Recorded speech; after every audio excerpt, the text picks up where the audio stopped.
எங்களுடைய உம்மத்தே முஸ்லிமாவில் டிவோர்ஸ்கள் தலாக்குகள் அதிகமாகிவிட்டது. காரணம் கேட்டால் சின்ன சின்ன காரணங்கள். நிகாஹல் செய்து வைப்பதற்கு பயமாக இருக்கிறது. பலி எங்களுடைய மேலில் வருமோ? இவர்தான் நிகாஹ் செய்து வைத்தார், 6 மாசத்துல டிவோர்ஸ், 1 வருஷத்துல டிவோர்ஸ், 2 வருஷத்துல டிவோர்ஸ். இந்த டிவோர்ஸ் கேஸ்களை பார்த்தால் எல்லாமே 20க்கும் 35 வயதுக்கும் இடைப்பட்டவர்கள். காலம் எங்கு போகிறது? திருமண வாழ்க்கையை விளையாட்டாக எடுத்துக்கொண்டு விட்டார்கள். தலாக், குலு என்ற இந்த 2 முறைகளை அல்லாஹ் வைத்திருப்பது எந்த கட்டத்துக்கு தெரியுமா? கணவனுக்கு மனைவியை பிடிக்கல, மனைவிக்கு கணவனை பிடிக்கல. எல்லா ரீதியிலும் முயற்சி செய்கிறார்கள், எந்த ரீதியிலும் 2 பேருக்கும் ஒத்து போவதில்லை. கடைசி கட்டம் தான் தலாக், குலு, இறுதி முடிவுதான். இப்போ டிவோர்ஸ்ல பார்த்தால் சின்ன சின்ன பிரச்சனைகள் தலாக்ல போய் முடிகிறது, குலுல போய் முடிகிறது.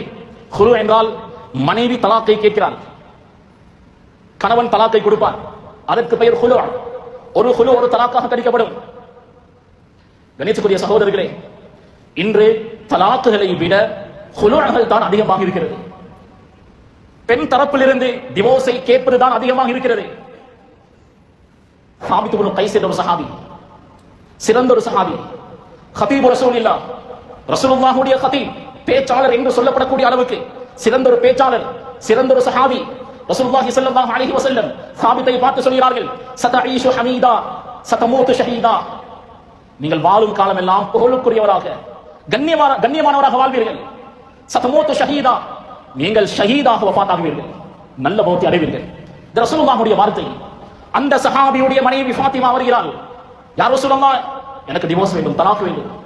ரசூலுல்லாஹி ஸல்லல்லாஹு அலைஹி வஸல்லம் அவர்கள் கேட்டார்கள், என்ன பிரச்சனை? அந்த பெண் சொன்னால், யா ரசூலல்லாஹ், எந்த பிரச்சனையும் இல்லை. ஸல்லல்லாஹு அலைஹி வஸல்லம் அவர்கள் கேட்டார்கள், இவரிடத்தில் ஏதாவது குறைகள் இருக்கிறதா? அந்த பெண் சொல்கிறாள், மா அஅதபு ஃபீ குலுகின் வலா தீன், இவருடைய குணத்தையும் நான் குறை சொல்ல மாட்டேன், இவருடைய மார்க்கத்தையும் நான் குறை சொல்ல மாட்டேன், அவ்வளவு நல்ல மனிதர். ஆனால் அந்த பெண், எனக்கு இவரோடு வாழ விருப்பம் இல்லை, டிவோர்ஸ் வேணும். நல்ல ஒரு விஷயத்தை விலகிக் கொள்ளுங்க. ஒரு பெண் இவனோடு எனக்கு வாழ விருப்பம் இல்லை என்று சொன்னால் சாப்டர் க்ளோஸ். ஸல்லல்லாஹு அலைஹி வஸல்லம் பிரிச்சு விட்டார்கள். இந்த இடத்துல நல்ல கவனிங்க. அந்த பெண் என்ன சொல்கிறார்? தீன்லையோ மார்க்கத்திலேயோ அவருடைய குணத்திலேயோ நான் எந்த குறையும் சொல்ல மாட்டேன், பூர்த்தியாக தான் அவர் இருக்கிறார், ஆனால் எனக்கு வாழ விருப்பம் இல்லை. இப்ப நடக்கக்கூடிய இந்த தலாக்குகளை பார்த்தால் பெண் சைடால டிவோர்ஸ் கேட்கிறார்கள், டிவோர்ஸ் வாங்கணும்.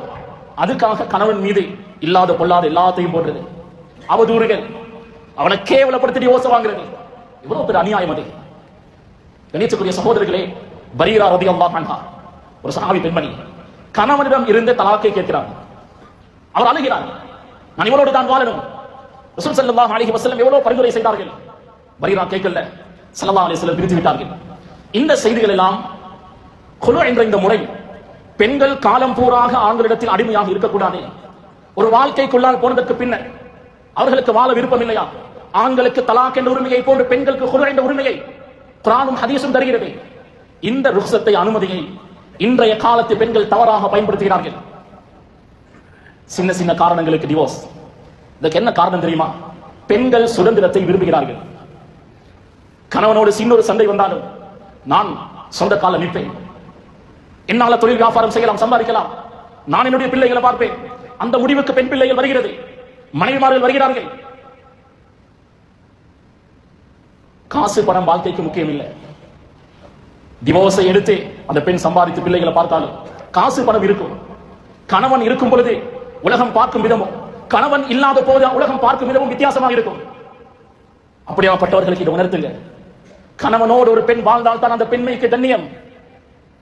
அர்ரிஜாலு கவ்வாமூன அலன் நிசா, ஆண்கள் பெண்களை எப்பொழுதும் நிர்வகிக்கக்கூடியவர்கள். ஒரு பெண் ஆணினுடைய கட்டுப்பாட்டில், பாதுகாப்பில் தான் இருப்பது அவளுக்கு நல்லது. வயதான பாட்டிகள் 60-70 வருடங்கள் கணவனோடு வாழ்ந்திருப்பார்கள். அந்த வாழ்க்கையில் எத்தனை அவர்கள் கடந்திருப்பார்கள். கஷ்ட நஷ்டங்கள், துன்பங்கள், கடன் தொல்லைகள், பசியோடு எத்தனை இரவுகள் கழிந்திருக்கும், எத்தனை சண்டை சச்சரவுகள் வந்திருக்கும். எல்லாத்தையும் கடந்துதான் அவர்கள் வந்திருப்பார்கள்.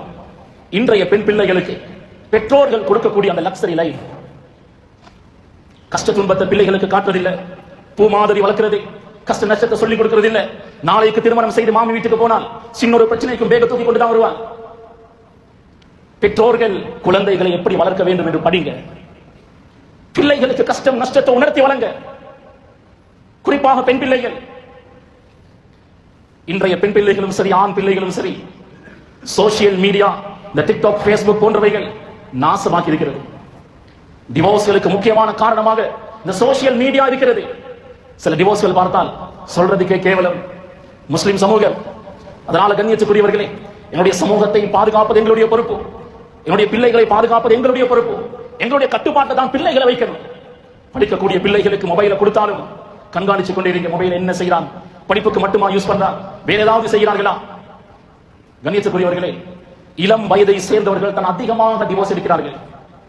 இதனால் பாதிக்கப்படுவது யார் தெரியுமா? அவர்களுக்கு கிடைத்த குழந்தை தாயிடமோ தந்தையிடமோ வளரும். ஆனால் தாயோ தந்தை 2 பேர்கள் ஒருவர் இல்லை என்றாலும் அந்த பிள்ளைக்கு அது பெரும் ஒரு குறையாகவே இருந்து கொண்டிருக்கும். என்னோட உம்மா இல்லையே, என்னோட வாப்பா இல்லையே, அந்த குற்ற உணர்ச்சி அந்த பிள்ளைக்கு எப்பொழுதுமே இருக்கும், அந்த கவலை எப்பொழுதுமே இருக்கும்.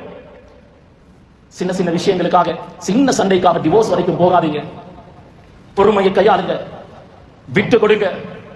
பொறுப்பற்ற பெற்றோர்கள், சில டிவோர்ஸ்களுக்கு அவர்கள் தான் காரணம். புள்ள கேக்குது, 20-30 வயசுக்கு இடப்பட்ட புள்ள, அதுக்கு என்ன தெரியும், எனக்கு இவனோட வாழ விருப்பம் இல்லை, எனக்கு டிவோர்ஸ் வேணும். உம்மா வாப்பாவும் செய்து ஏற்றி விட்டுறது. ஒரு அறையை போட்டு அனுப்பினால் சரியாகிடும்.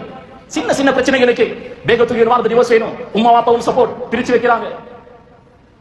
அனுபவம் கண்ட அந்த பெற்றோர்கள் பிள்ளைகளுக்கு என்ன சொல்லணும், நல்லது கெட்டது சொல்லி அவர்களோட வாழ வழி செய்யணும். அவனோட வாழவே இயலாது, அவ்வளவு மோசமாக இருக்கிறான் என்றால் கடைசி கட்டம் தான் டிவோர்ஸ் தலாம். கணேசக்குரிய சகோதரர்களே, பெரியோர்களே, ஆண்களுக்கு நசீஹத்தாக சொல்கிறேன், நேரம் குறைவாக இருக்கிறது, நசீஹத்தாக சொல்கிறேன், பெண்களுக்கு கை நீட்ட வேண்டாம், மனைவிமார்களுக்கு அடிக்காதீங்க. அது ஒரு ஆண் மகனுக்கு நல்லதல்ல. ரசூலுல்லாஹி ஸல்லல்லாஹு அலைஹி வஸல்லம் 25 வயதில் திருமணம் செய்தார்கள், 63 வயதில் வஃபாத்தானார்கள். 38 வருடம் குடும்ப வாழ்க்கையில் இருந்தார்கள். 38 வருடங்கள் 11 மனைவிமார்களோடு வாழ்ந்திருக்கிறார்கள். ஒரு முறை கூட ஸல்லல்லாஹு அலைஹி வஸல்லம் எந்த மனைவிக்கும் கை நீட்டியதில்லை, கெட்ட வார்த்தைகள், தூசண வார்த்தைகள் பேசியதில்லை. ஸஹீஹுல் புகாரியில் ஹுஸ்னுல் முஆஷரா, அழகிய குடும்ப வாழ்க்கை என்ற ஒரு பாடம். ரசூலுல்லாஹி ஸல்லல்லாஹு அலைஹி வஸல்லம் அவருடைய வீட்டுக்கு சில பெண்கள் வந்து முறைப்பாடு செய்கிறார்கள். கணவன்மார்கள் எங்களுக்கு அடிக்கிறார்கள். ரசூலுல்லாஹி ஸல்லல்லாஹு அலைஹி வஸல்லம் அவர்கள் சொன்னார்கள், லைஸ உலாயிக பிகியாரிக்கும், அந்த அடிக்கக்கூடியவர்கள் சிறந்தவர்களாக இருக்க மாட்டார்கள். மனைவிக்கு அடிக்கக்கூடியவன் எப்படி சிறந்தவனாக இருப்பான்? அவன் எப்படி சிறந்தவனாக இருப்பான்? பெண்கள் வளைந்த விழாவிலும் இருந்து படைக்கப்பட்டவர்கள். சில குறைகள் இருக்கும், முன்பின்கள் இருக்கும். ரசூல் ஸல்லல்லாஹு அலைஹி வஸல்லம் அவர்கள் சொல்கிறார்கள், அதை நேராக்க முயற்சி செய்தால் உடைத்து விடுவீர்கள். வகஸ்ருஹா தலாக்குஹா, உடைப்பது என்பது அந்த பெண்ணை தலாக் சொல்வதாகும். நாங்க எல்லாம் பார்க்கிறது, ஏதாவது குறைகள் இருந்தால் அந்த குறைகளை உடனே சரி செய்ய நேராக்க தான் பார்க்கிறது. நேராக்க முயற்சி செய்தால் உடைத்து விடுவோம்.